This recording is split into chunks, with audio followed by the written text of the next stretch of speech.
property management entrepreneur that wants to add doors, make a difference, increase revenue, help others, impact lives, and you are interested in growing in business and life, and you're open to doing things a bit differently, then you are a DoorGrow hacker. DoorGrow hackers love the opportunities, daily variety, unique challenges, and freedom that property management brings. Many in real estate think you're crazy for doing it. You think they're crazy for not, because you realize that property management is the ultimate high trust gateway to real estate deals, relationships, and residual income. At DoorGrow, we are on a mission to transform property management business owners and their businesses. We want to transform the industry, eliminate the BS, build awareness, change perception, expand the market, and help the best property management entrepreneurs win. I'm your host, property management growth expert, Jason Hull, the founder and CEO of DoorGrow, here with Sarah, the COO of DoorGrow. And now let's get into the show. So what are we chatting about today? We were going to talk about profits. Okay. I'm noticing this trend lately in talking with some clients and talking with property managers that some companies that are struggling with profitability, which tends to happen when you have a team, usually in the 2 to 600 door range, somewhere in that, maybe 2 to 400 range, which I call the second sand trap. A lot of times I'm noticing that they're trying to figure out profitability. They're like, we don't have a good enough profit margin. And we just did a cool video. We did. Called what? Profit Martian. Profit Martian. Little silly play on words, this silly video. Make sure you go do a search on YouTube for Profit Martian. Okay, so. There's a preview. Yeah. So you need to focus on your profit margin, right? And a lot of property managers have really bad profit margins.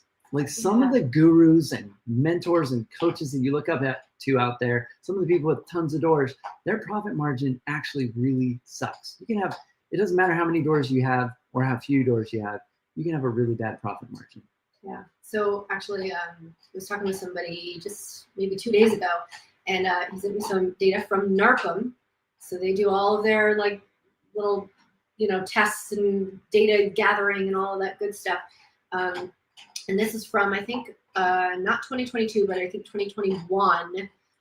But there's like a whole breakdown. And if you're in the 50th percentile of property management companies, regardless of size, the average profit margin for companies in the 50th percentile is only 1%. Like 1%, like 1 whole percent, which is, I almost threw up when I saw that document. I was like, oh, whoa, I felt so gutted. And I don't know, maybe I was just doing something different when I was running my company, but my profit margins were like, they were insane. They were insane. It can be. Define insane. Can you tell them?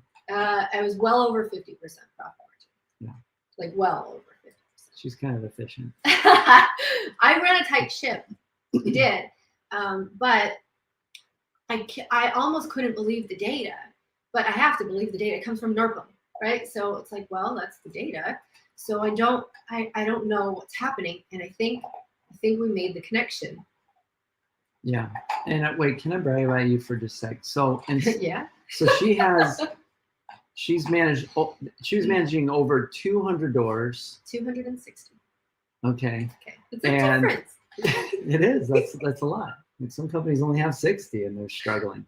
So 260, and these are C-class properties. Yeah. Small multi-family. And lots of single and small multi. Yeah. Our like big multi was like 10 units, like a 10-unit building. Okay. We don't have in that area big buildings. So these typically, and these are like not necessarily the easiest tenants normally, right? Now, she did this with only one part-time person that was boots on the ground. Mm-hmm. And Sarah was so bored. She was so bored she came to work in DoorGrow. Like twice. Yeah. Yeah. So, I came and then I left and then came back. Yeah. So I just want to point out, like, she's super efficient and she was able to do that. Now after looking at inside of like and talking to thousands of property management companies, like I know that's exceptional. Like I know that's rare, and a lot of people are like, how's that possible? And some clients of ours, after Sarah's gotten on a coaching call with them, have cut their staffing costs in half or fired half their staff. Like, yeah, I've had a few of them do that. Yeah, and then they thanked me for it. Yeah, yeah. Well, the team members probably didn't. Well, not them. No, they weren't too happy. So what we're noticing is a lot of times property managers are like, we need more KPIs. We need more metrics. Data. We need more data. Numbers, we need more. We need more micromanaging and more process documentation because we're trying to squeeze blood from a stone. Like they're trying. How can I get a little bit more juice out of my team? When they don't focus on the actual real problem, and the real problem is you have a shitty team. Like your team. Wrong team. And maybe they're good people. Maybe they have good values, but they probably do not match the 3 fits. Did I do an episode on the 3 fits previously? Probably at some point. I mean, probably. I'm sure you did at some point. But I think a lot of times what I see is, and not just in property management, just in general, businesses, they hire the wrong way. So there are 3 different fits, and they go cultural fit, then personality fit, then skill fit. Mm-hmm. And they should be in that order. Most of the times what I see is the reverse. So they focus first on skill fit and then on personality fit and maybe culture fit. So the 3 fits of DoorGrow, trademark. So the 3 fits to the ultimate hire. This is a framework that I came up with because I was just noticing in my own business, this became really important. And I was also noticing in other businesses of other $1 million plus business owners we hang out with, and in lots of our clients, like a lot of people were having difficulty with team members. This is common no matter how big the business is or how small it is, if they have a team. And it's because they don't have people that are the 3 fits. There's sort of a similar concept I noticed in the book traction and the EOS stuff, but I didn't really like that model. I wanted to simplify this. So here's how I look at it. I look at it through these 3 lenses. First, culture fit. Do they share your values? You can assess your team right now. Does everybody on your team share your values? If you're not clear on what your values are, though, the answer is probably no. And the way you know, they might have good values. That doesn't mean your team members might have bad values. It just means they might be different. Like, for example, you might value things being done very efficiently. Maybe that's what a big deal to you, and your clients value that, and you want to make sure things are done as cheaply and efficiently as possible. But maybe you have a person that's a vendor or a maintenance coordinator or whatever, and they value, or in-house maintenance staff, and they value things being done quality, and they take a ton of time. You might, or it might be the reverse for a lot of you. It's just different competing values. And so if somebody doesn't have the same values as you, what's the big problem with that? Well, the problem is they're going to make decisions differently than you make decisions. And so you'll never trust them. You cannot trust them. And so this is the thing. If you have team members you don't feel safe giving up a chunk of your business to run for you, it's because they don't share your values. And if they don't share your values, you'll never trust them. That's the bottom line. Let's talk about personality fit. Culture fit's the most important, like Sarah said. Personality fit, this means they naturally love doing this job. They naturally love doing it. Which means they don't have to be motivated. They don't wake up in the morning and think, I can't wait for the weekend. I hate this job. They love doing what they get to do. And believe me when I tell you, you may think nobody loves property management, nobody loves this. There are people out there that love changing bedpans. There are people out there that love doing just about anything if you get the right personality fit for that role.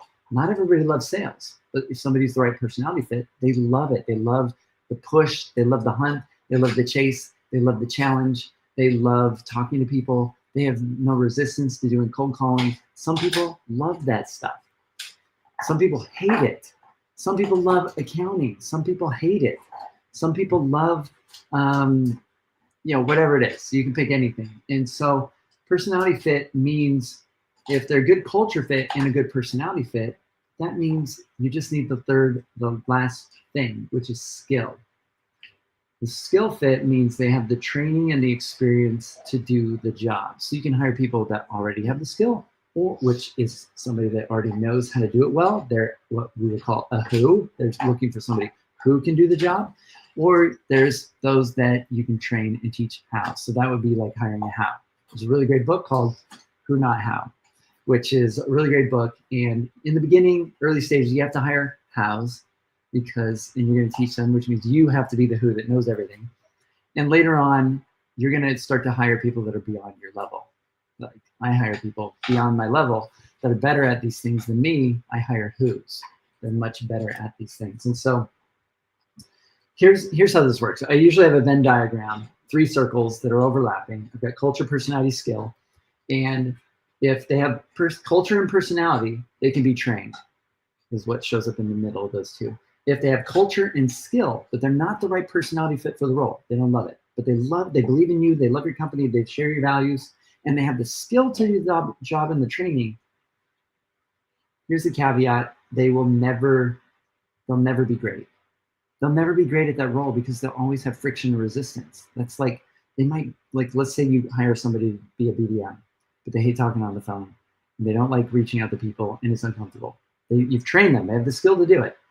They believe in your values and believe in your business, and they share a belief in you. Like they want to support you, but they're always going to have friction, and they're going to avoid it. Well, I tried texting them twice, like you got to call them, right? So if they are a personality fit and a skill fit, but not a culture fit, you'll never trust them. And so that's how these play out. If you have all 3, they're the ultimate hire. Okay, so what I want you to understand is if you're focusing on profitability right now, KPIs, metrics, more micromanaging, it takes an infinite amount of processes in micromanaging to try and create the results you'll get from the 3 fits, and you'll never get close. It just won't happen.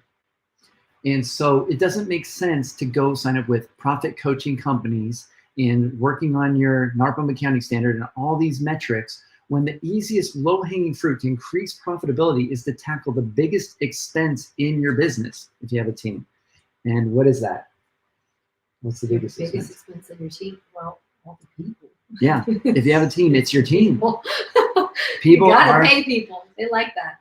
People are expensive. They're way more expensive than software. They're expensive, and you need people in a property management business. It's a people-based business, right? It's about relationships and communication and all this. And so the first thing we want to do is decrease the unnecessary work, which is Sarah's really brilliant at. We decrease the unnecessary work. That alone can cut your staffing costs in half. And redundancy. I've talked to like a lot of property managers, and it's like, who handles your leasing? And they're like, oh, Joe and Sally. Nope. You have one person, because if Joe and Sally does it, that means nobody's actually doing it. Because Joe will say, oh, I thought it was Sally. Sally will say, oh, I thought it was Joe. And it goes back and forth. And that's how things fall through the cracks. That's how things get missed. That's how mistakes happen. There's no true ownership of that thing. And there's no ownership. You can guarantee that it's not going to happen. If it's not clear who owns that particular job or task or thing to be done, then nobody does. And then they'll be stepping on each other's toes, so there'll be double work. Or it'll just get left undone. Well, I thought they were going to do it. It becomes a mess, right? Mm-hmm. So what else should we talk about this? I think the thing is, in looking, if you've seen our DoorGrow code, and if you haven't seen that, I highly recommend you reach out to our team, get a copy of the DoorGrow code. It shows the roadmap to go from basically 0 to 1,000 doors and how to do it as quick as possible. A lot of people focus on the profit system, which we have way later at like maybe the 600 door red belt stage. But they've skipped really dialing in their pipeline system. Maybe your sales CRM right now is still like a spreadsheet, and you don't have that really your sales process defined. You don't have maybe a process system. So you don't have some sort of system. Like we're launching DoorGrow Flow, which is really cool Visio-like flowchart software for mapping out your processes and for your team running the processes in the business consistently. But you don't have a really solid process system where the processes are clearly defined. But even if you have all the processes in the world, If you don't have a good people system in the business, which is the next thing that you need to have, this is your hiring system. This is how you vet your team. This is how you make sure everybody are the 3 fits. And I should point out the most important, who's the most important business that should be the 3 fits? The CEO. Yeah. Yeah. So those of you listening, if you're the business owner, it's you. You should be making sure you are the right personality fit for the roles that you're in. And I guarantee if you're wearing every hat right now or a lot of hats, you're not the personality fit. That's why you don't love doing some of those things. Those are the first things we've got to get off your plate. Yeah. I talked with an owner yesterday, and he's like, oh, well, I do everything. I'm like, all right, let's talk about what is everything. Tell me what you do. He's like, I do this and this and this and this and this. So the list is like 20 things long. I'm like, okay. So out of those things, like, what are the things you actually enjoy? Like, I love building systems. He's like, I love it. He's like, that's what I do. I'm like, okay, cool. So what are you doing right now that you hate? That you, like, if I could like just snap my fingers, you would never have to do it again. What would it be? He's like, I hate doing sales. Which is really This was unique. a business owner. You said Really owner. unique, because a lot of times the business owner loves doing sales. That's the role they want to keep. They're like, I love doing that. I love talking to people. I love networking. I love selling. He's like, I love promoting my business. I love that. He hated it. I'm like, you're an operator. And that's great. I'm like, that's cool. Like, you're that operator personality type. The operator is not going to do your sales. So if you're hiring somebody and you're like, oh yeah, you're going to help me out with admin work and operations, and then they're also going to be like BDM and doing cold calls, and no, they're not. No, those are 2 different personality types. Yeah. And they clash hard. They clash hard. So in that case, like, he should not be doing sales because he hates it. So does he do it? Yes, because he has to. But does he like doing it? No, absolutely not. So if you don't like doing something and you're forcing yourself to do it, it means a few things. First of all, it means you're probably not going to be really super good at it because you're forcing yourself to do it. So you're just going to like, all right, how can I hurry up? How can I get through this? Like, you're not intentional with it. You're not, because your heart isn't in it. You're like, I hate doing this. This is just something I have to do. And then it also means that it will fall on his list of priorities really low, which means it will happen last. So he'll go, oh, these are all the things I could do instead of doing sales calls. And he'll do 20 million other things instead of doing the sales calls. And the sales calls are the thing that actually are going to help grow the business. But since it's such a painful thing for him to do, it's going to come so low on his list of priorities that will be the thing that either gets done last or gets skipped. So in that case, like, take off that hat and hire it out. You need a BDM.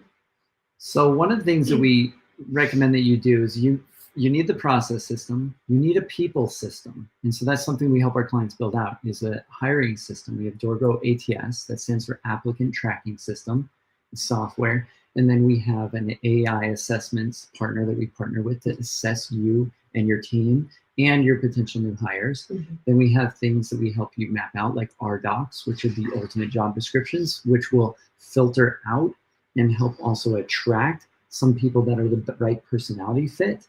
And so we have this whole system. The right culture fit. Yeah. Yeah, your RDoc will attract the right culture fit. And so the hiring system we put in place reduces that risk, because one bad hire is going to cost you probably about 10 grand minimum.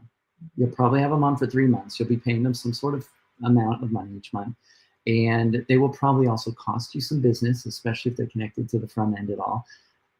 So it's going to be expensive. Yeah, plus your time to train them, or somebody else is like on your team is training them, so their time.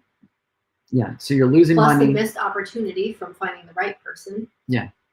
So if bad hiring is super costly in the business, it eats your profits up like crazy. Bad team members or weak team members or team members that are not solidly the 3 fits eat your profits like crazy. Yeah. And then we have people that have somewhat mediocre teams, or they're just not in the right seat on the bus, as a lot of people like to say. And then they don't have a planning system. And that's the next system we want to put in place, a planning system. Once you have an operator and you have, a team, a planning system, it really is the rocket fuel for your business. And the planning system that we've built is better than EOS, it's better than Traction, all that kind of stuff out there. Those are very top down. It needs to be bottom up, to where your teams start to work and function like business owners, thinking strategically and helping you grow these different arms and pieces of the business that you put them over.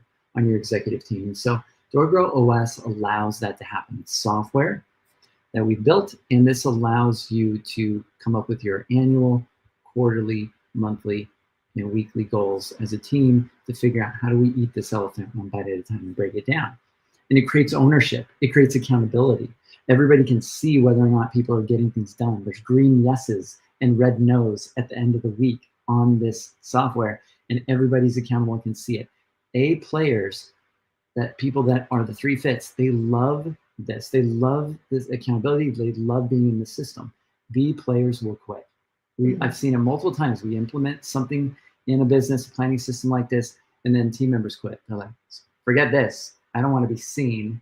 I don't want to be accountable. I don't want them to know whether I'm getting stuff done or not. I just want to do my day-to-day tasks. This really is where you have team members that are now moving the business forward instead of you dragging them up the mountain towards the goal, which a lot of you feel like that.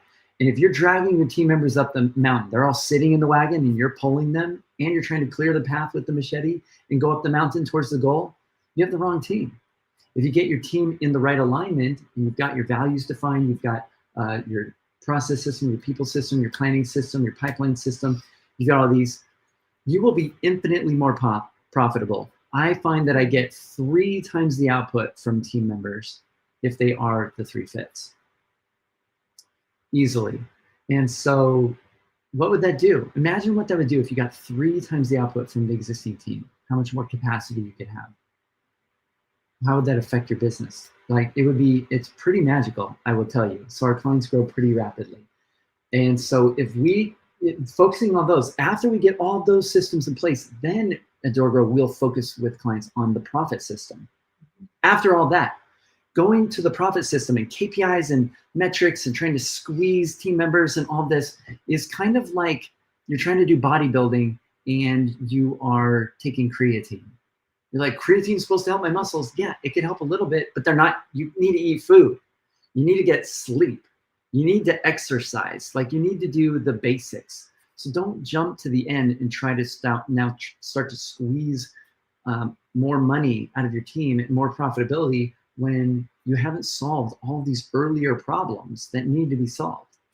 Don't put the cart before the horse. Yeah, it really is putting the cart before the horse. And everyone wants to, because they all want to focus on profitability. And there are ways that you can focus on profitability in your company early on. Like door number 1, you should be focused on profitability. And there are things that you should be tracking in your business. But when you hire a team member and then you're like, oh, I'm just going to put in like 10 metrics that they have to do every day. And I want end-of-day reports, and I want weekly reports, and I want this, and I want that, and I want this. It's just not going to be the same thing. Those are not going to be the things that actually help you be more profitable in the business. And that's what everybody thinks, but that's a really common mistake. The things that are actually going to help you be profitable in your business are things like looking at your P&L. Whoa, crazy, right? So some people like, and it's okay if you don't, right? Because this is what we do. This is how we learn. But you're not looking at your P&L every month and making decisions based off of your P&L, then that's a missed opportunity. And then if you're not tracking your profit margin, if you're like, I have no idea what my profit margin is, I don't know, then there's a missed opportunity. So those are the things that you could do even early on with or without team members that will actually help you, and you can make decisions accordingly and based off of that information instead of saying, all right, now I want to micromanage my team more, and I want to implement this and this and this and this. I need 12 tracking systems, and I need all this data and all these metrics and all these spreadsheets. Then what you're doing is you're just paying your team to do more work, and that work isn't even moving the needle, which everyone thinks it moves. It doesn't move the needle. So let's talk real quick about having the wrong team. Really, if you've been stuck at maybe the 200 to 400 door range for several years, you can't figure out how to get ahead. Usually the problem is you, whether you want to admit it or not, you have the wrong team. You're micromanaging them. They come to you asking every question, and you can't trust them to think and make decisions the way that you would. And this is because you've built the wrong team. And that's on you. And so there's a couple of myths. One myth is the clone myth. They see this early on. They think, well, if I could just find somebody else like me, then I could clone myself, I just need that one person. Then like they'll be just like me, and that's all I need. Entrepreneurs, I want you to understand, it takes like 10 people to clone yourself. It takes like 10 people because you're so adaptable. You can do so many different things. And so it takes like 10 people to clone you. There's not just one. And if you found somebody that actually was like you, that could wear multiple hats and be highly adaptable and like was intelligent and could learn all this stuff and do all of this, guess what? You're just training your next competitor. They're going to leave you because would you work for somebody? Probably not. You want freedom. You want fulfillment. You want the 4 reasons. You are an entrepreneur. If you find somebody highly adaptable like that, they're going to learn what they can from you, and they're going to go, I can do this better myself. I can have more money, more time, more freedom, more fulfillment if I do this myself. I'm going to go do that. So if you find a good clone, they will be a clone, but they will also start doing what you're doing. And I've seen that happen a lot. And they'll take some of your portfolio with them sometimes, regardless of what sort of legal stuff you think you've got protection on. I've seen that happen over and over again.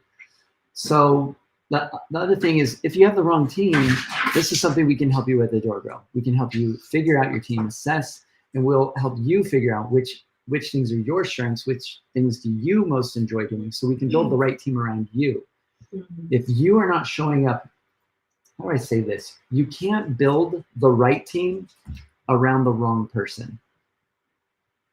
And so if you're showing up as the wrong person in the business, you're not doing things that you love, you're not focus on those things, and then you're hiring team members based on what the business needs. This is the big failure I see, why people get stuck at 200 to 400 doors, is they built the team based on what they think the business needs instead of based on what you personally need as a business owner.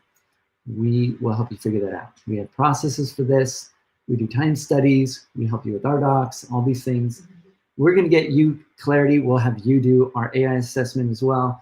We'll get you clarity on what you should be doing and what you love doing, and then we will help you figure out very clearly what the next right hire is based on your time study, instead of based on what you think the business needs, because where the pain in the business is. That's going to change your life, because now your business gets easier and easier and better the bigger your team gets. You are focusing more and more on what you love as the bigger the team gets, and the more doors you have, the more revenue you have. And that means you're now building the right team, and your business becomes more and more effective and more efficient as it gets bigger, instead of more and more stressful for you. So we can help you get out of this. We can shift you from the wrong team and you showing up as the wrong person and wearing the wrong hats that you don't enjoy very quickly. Probably take us about a quarter to make significant movement on this. Even in the first month, you're going to get some serious insights and we'll make some shifts.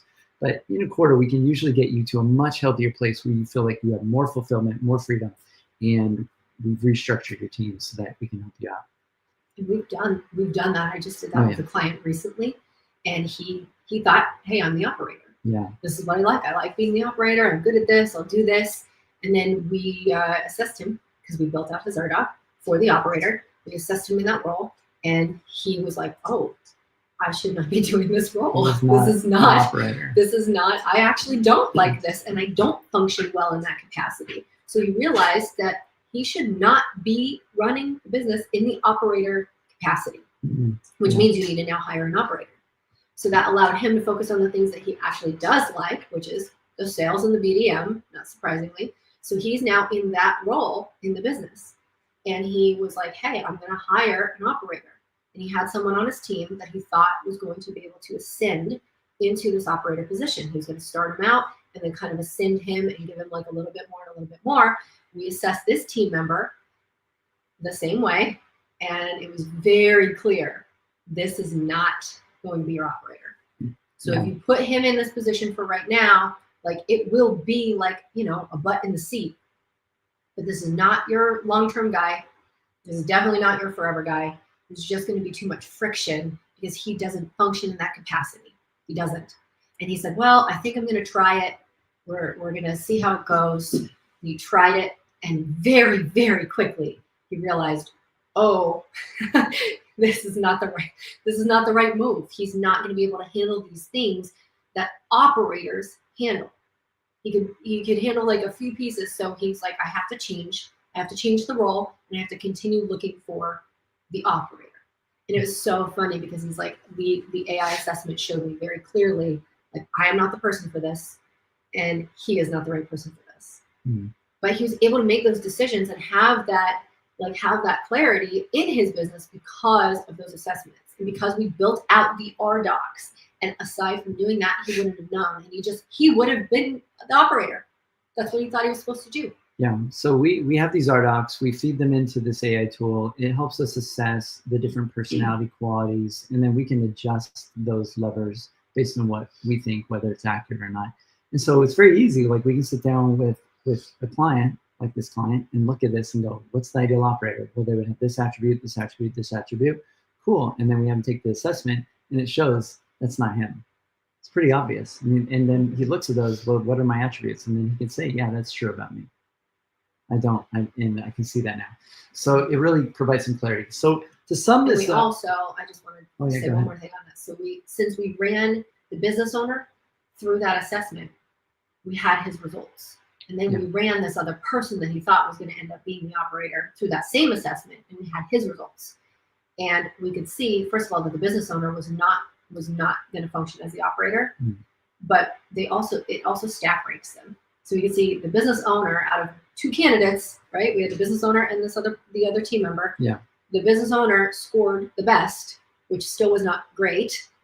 And then this person scored less than the business owner, which means that he definitely cannot do the role because he actually would do a worse job in the role than the business owner. And we already know that the business owner was not the right fit for the role. Yeah. So it was like super clear. He's like, oh, I see that now very clearly. You want people that are better at these jobs. And that's the ideal. Everybody on my executive team are better at their job than I would be. I used to do every role in the business. I can do their jobs, but I don't love doing their jobs, which means I'm not going to be as great at their jobs, and I wouldn't put as much attention on it, right? Okay, so to sum this up, if right now you feel like you need more metrics, more KPIs, more processes, and that's your gateway to profitability and freedom and everything else, you probably have the wrong team. And you need to get the right systems in place. You need a really good planning, communication, people, hiring, pipeline, all these systems in place that we have in our DoorGrow super system to get your business in alignment. And then you're ready to start eating up other companies. You're ready to start buying and acquiring companies. You're ready to start, like, you can feed team members into this and hire. You can scale infinitely once you have these systems in place. You can scale.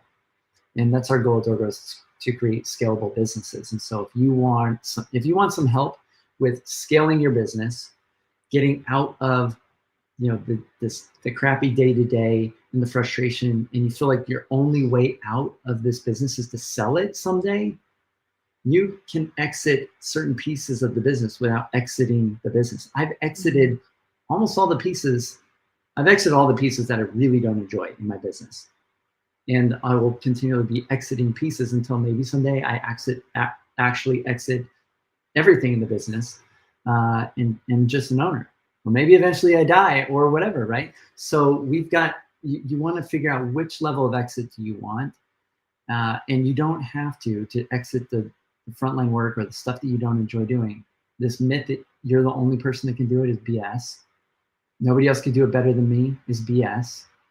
This is what early entrepreneurs usually say that aren't well seasoned or haven't realized there's people out there that are smarter than you, better than you at most everything that you don't enjoy doing. And you need to find those people. And we can help you with that. We can help you get out of that situation, and you're going to be way more profitable. You will have so much more profitability if we do that stuff first. And then after all that, we can focus on maybe some metrics and some KPIs. But most companies probably don't even need that granular sort of stuff once they have all of this other stuff dealt with and taken care of. So anything else you want to add? I don't think so. I love doing this stuff. This is how my brain works. So like the clients that are like in our program and going through this stuff, I love it. I'll talk about it all day long. So and I do think it's something that you can do that really will propel you.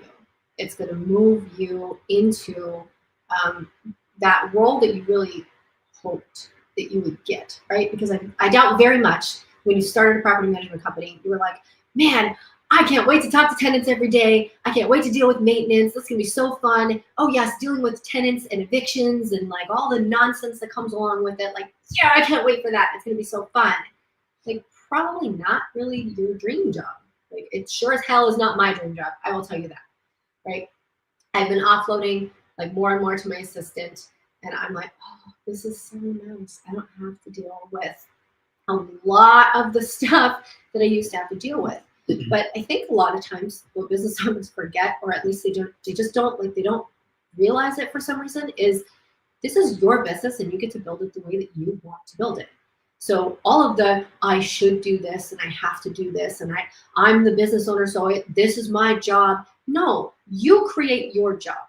You decide what your role is because you started the company. So all of the I have to do the accounting because I'm the owner. False. Like, I have to do the sales because I'm the owner. False. Like, all of the things that you think that you need to do they have to be done? Yes. Does it have to be you? No. So you get to be the one who decides what seat do you sit in the company. And I have clients that say, I don't want any of the freaking seats at all. Awesome. Let's make that happen for you. Yeah, I mean, if you wanted to be the receptionist, you could just be the receptionist. Like, it's your business. You can do whatever the hell you want. You can do whatever you want. If there's a thing in your business and you're like, I love this piece, then keep that piece and let that be your role, and then hire out around that, like that piece. Don't give that piece away if that's the thing that you like. One of my mentors said something to me that really hit me in the gut, and he said, and I've shared this on the podcast before, but he said, he said, Jason, if you don't yet have the business of your dreams, it's because you're not yet the person that can run it yet. And so that's our goal at DoorGrow with our clients, is we want to teach you to be the entrepreneur that can have the business of your dreams. You can have it. There's no reason why you can't have it. If anyone can do it, you can do it too. And we can help you get there. So that's it for today. So hopefully this was helpful. Until next time, to our mutual growth, everybody, be sure to like, subscribe, follow us on all the different channels. We're on everything, and we appreciate it. And if somebody leave us some good reviews somewhere, we would love that too. And check us out. Go to DoorGrow.com. And for those of you that want to be part of a free community, get some free stuff, and hang out with some other entrepreneurs and kind of be nurtured by us and learn more about DoorGrow, because you're not just ready to pull the trigger. Go to DoorGrowClub.com. You can join our free Facebook group and get in there. And if you're ready to have a conversation with my team and us map out a roadmap and a plan for you to get out of some of the suck that you don't want to be in, go to DoorGrow.com and book a call with our team. All right. Bye, everyone.